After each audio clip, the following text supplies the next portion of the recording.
Hodan Cusman Cabdi وطليها مستقية الدولة الفدرالية الصومالية وأنا دايركتورك معك بلوغة بريدة في برطمان أفريقيا. الله سيجا ضرورة هاي ربكان هاوت كفاق ضاي قالوا هيا درا يا يوها قصداني هو بيون هو بيون هو بيون هو بيون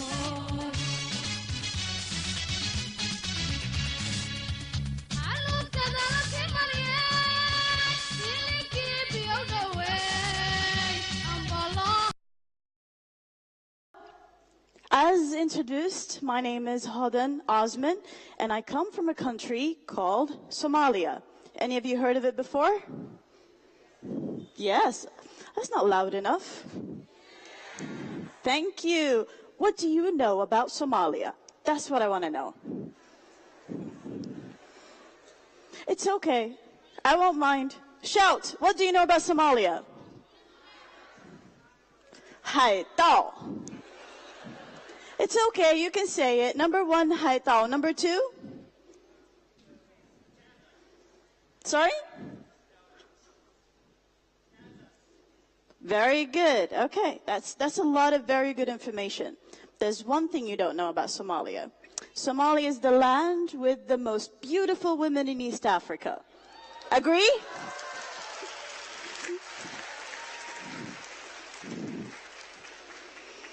On a more serious note, Somalia is one of the most beautiful countries in East Africa. Only somebody who's been there would know, because I also only found out very recently. I'm Somali, yes, but I was not born in Somalia, and I was not raised there. I went there at a later age to discover my own home, a home that I thought was completely different, because in the media, the Somalia I saw was suffering from drought. The Somalia I saw was suffering from famine. The Somalia I saw was suffering from civil wars. So like you, in my imagination, I thought that Somalia must be a terrible place to live in. To my surprise, that's not the truth. Somalia has one of the most beautiful coastlines and beaches on the African continent. Somalia has one of the most diverse and most beautiful wildlife in the African continent. Somalia has some of the richest farmlands on the African continent. And these are facts. I'm not saying because I'm emotional about my home country, but these are facts people know. Not a lot of you know about, though. Why? I study communication studies. I analyze media. I analyze film. I analyze content in media. And it's always surprising why the stories we hear in the news, in the films, are always sensational. They talk about the war, they talk about the pirates, they talk about the famine, they talk about the drought, they talk about everything that's negative. How many of them speak about the positivities that lay there every day? How many of them speak about the everyday stories of people just living their normal lives? How many? I'm sad to say, not many. And that is why people have the wrong idea about the richest continent on the entire planet, Africa. Africa, in recent years, became synonymous with underdevelopment. It became synonymous with chaos. It became synonymous with everything that's bad. And that's sad, because that's not the reality on the ground. People who have been there, people who have visited, people who have seen for themselves and have lived there know that Africa is a land where children are happy. I'll give you a very simple example. Last year, I went with some of my colleagues to Zanzibar. Anyone from Tanzania? Nice. Zanzibar is one of the most beautiful places I've ever visited. But you know what's more beautiful? The children everywhere are just laughing and smiling and running around. My Chinese friends were surprised, and they just stopped and said, "Eh, 非洲的小孩很开心哎."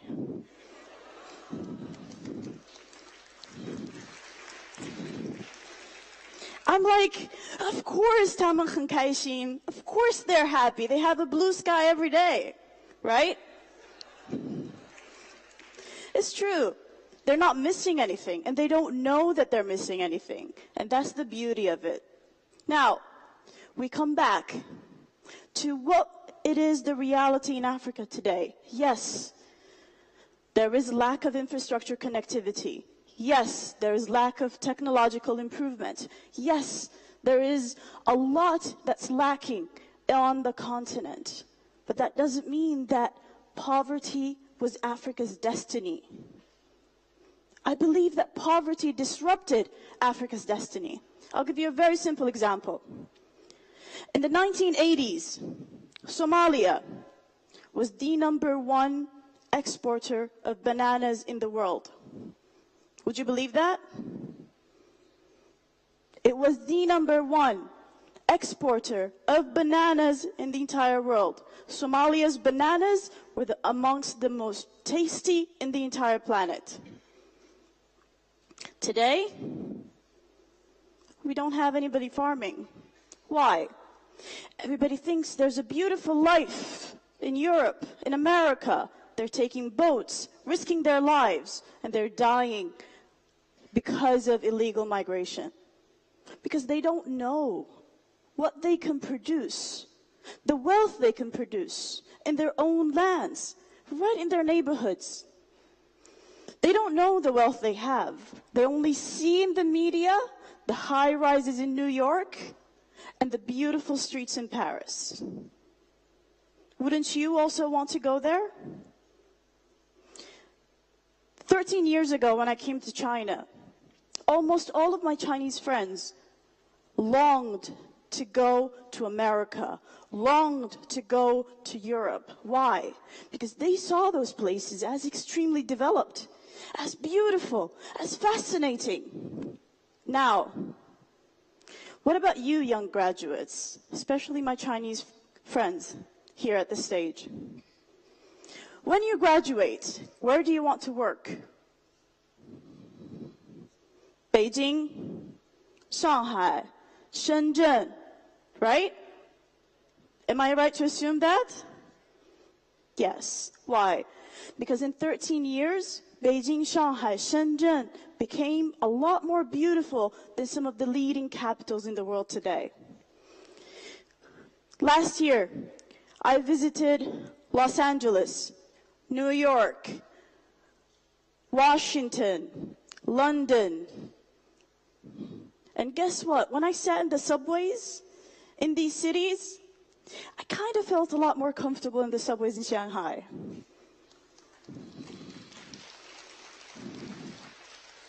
And that's the reality of development. It's a moving wheel. It's never standing still. It's always moving. So however you see Africa today, trust me, in 10 years' time, it will be completely different.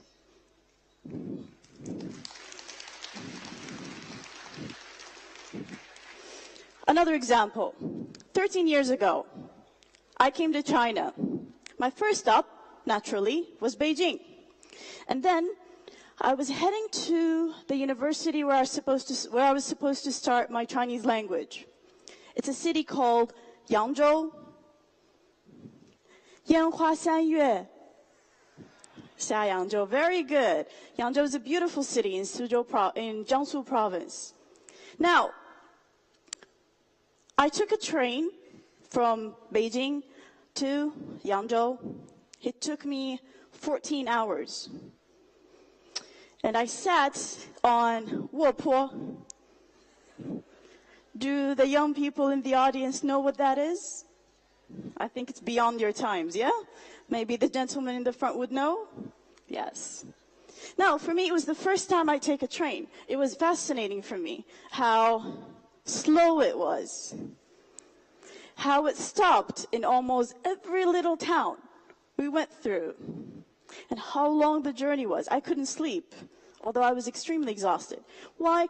Because I thought I would miss my stop.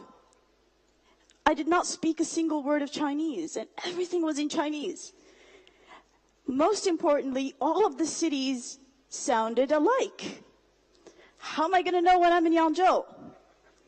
So I couldn't sleep. And I kept asking and asking and asking, are we in Yangzhou yet? And nobody spoke English. Luckily, I found my way. Now, what about today? Today, I can take a train from Beijing, and it will take me to Hangzhou in how long? 5 hours. How amazing is that? That is the transformative force of development nobody can stop. However, what does development actually need? I mean, the same years that are passing while I'm in China are passing while my family and friends are in Somalia. Difference is, when I'm in China, every day I look here, there's a new building. I look there, there's a new road. I look there, there's a new train station. What about in Africa? Not many countries in Africa have witnessed this kind of transformative force. Ethiopia is one, Djibouti is another, Kenya is another, but why?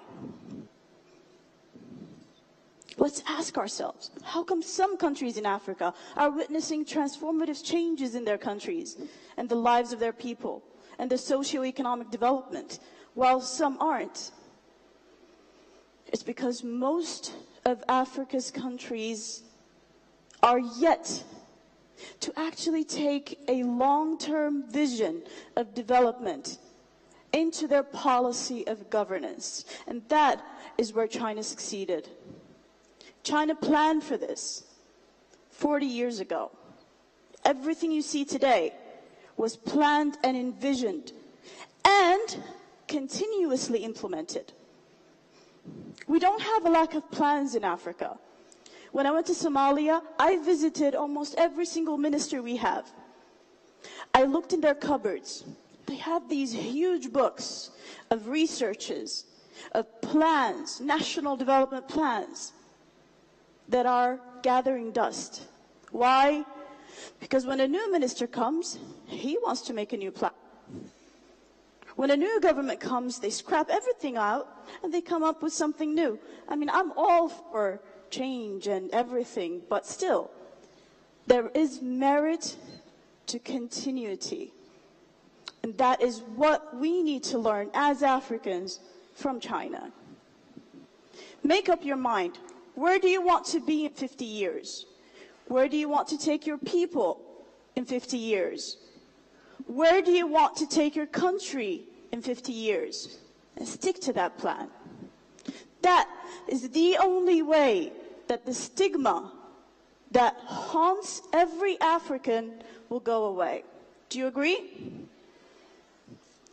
Let's see some of the changes happening in the continent. This year, 2 months ago to be exact, I had the pleasure to go to Nigeria.